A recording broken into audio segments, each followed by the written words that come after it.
Creativity isn't a complex or a supremely academic concept. It really begins with a simple what if. Behind every brilliant plan, story, and idea began with a simple what if. Take, for example, one of the greatest authors of children's stories, who as a young boy and a Cadbury chocolate bar expert, thought, what if large chocolate factories possess inventing rooms with pots of new inventions bubbling away on the stove? And 35 years later, this boy grew up to write Charlie and the Chocolate Factory. Behind the great success of the world's largest furniture retailer, a then 17-year-old Kamprad asked, what if I could create a warehouse store with self-assembled furniture that can be neatly packed away and at a lower cost to customers?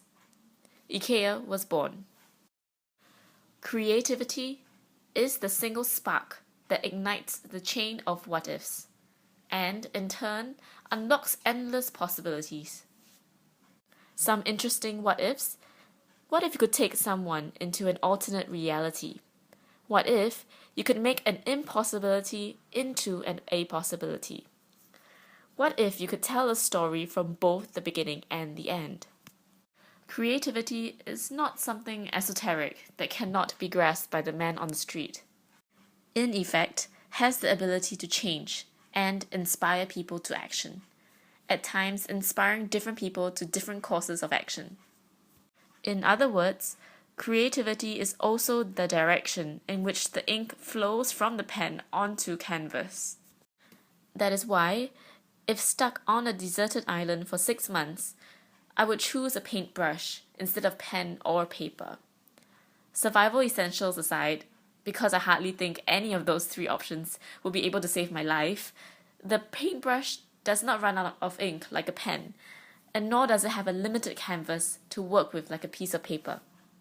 The paintbrush would be my weapon of choice because of its limitless possibilities for writing and entertainment, until I get saved 6 months later, I hope.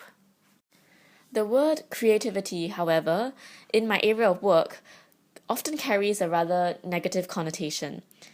Being part of the Financial Corporate Practice Group in Singapore, I deal mainly with financial and corporate accounts, and the context of the word creative is sometimes used to describe finding ways to cheat the system.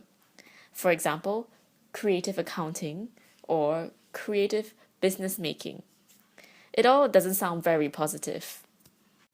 It would be more useful to instead present the age-old question, what if? It pays to create what-if scenarios, especially for communication campaigns that involve many different stakeholders who will be affected and may react differently. Preparedness is key, and throwing up what if is the perfect method for campaign scenario planning. Many employees find endless workload piling onto their already full plate, and as a result, find it hard to cope. But what if you can handle existing work and more with the same capacity or same plate size? Well, do what only you can do and delegate the rest. Understanding what the client wants, his needs, and concerns are absolutely key to providing a value-added service and keeping a long-term relationship with the client. What I would often tell my team is to look at the issue from different perspectives. And what if we were in our client's shoes? If you have a thought, observation, an idea, or even a crazy limerick, write it down. That's how ideas develop. Knowledge is built, and dots are connected. You'll never know when your next random thought could just be the solution to your next problem. The most creative person I know is a longtime friend who has become my creative conscience. She's the person on the right. Someone who constantly pushes the envelope, her creative spirit shines through her latest personal project, Project 366. The aim of Project 366 is to visually capture an everyday moment or object in a different light. This is a classic example of a what-if scenario that has the ability to spark interesting thoughts and reactions in people.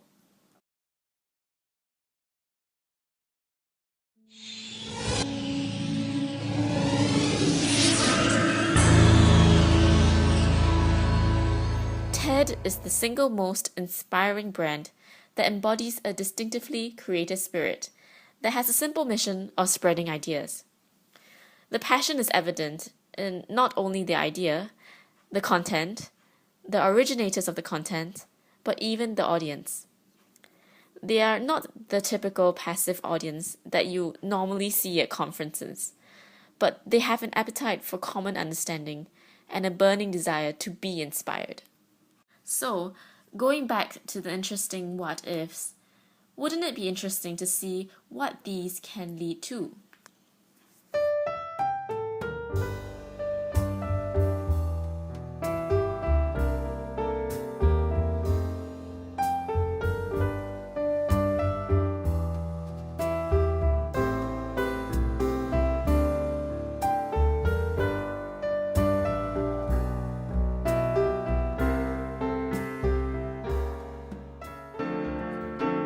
Come up to meet you, tell you I'm sorry. You don't know how lovely you are. I had to find you, tell you I need you, tell you I set you apart. Tell me your secrets, ask me your questions. Now let's go back to the start. Running in circles, coming in tails, heads on the sides apart. Nobody said it was easy.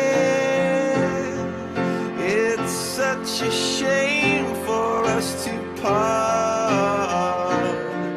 Nobody said it was easy. No one ever said it would be this hard. Oh, take me back to the start.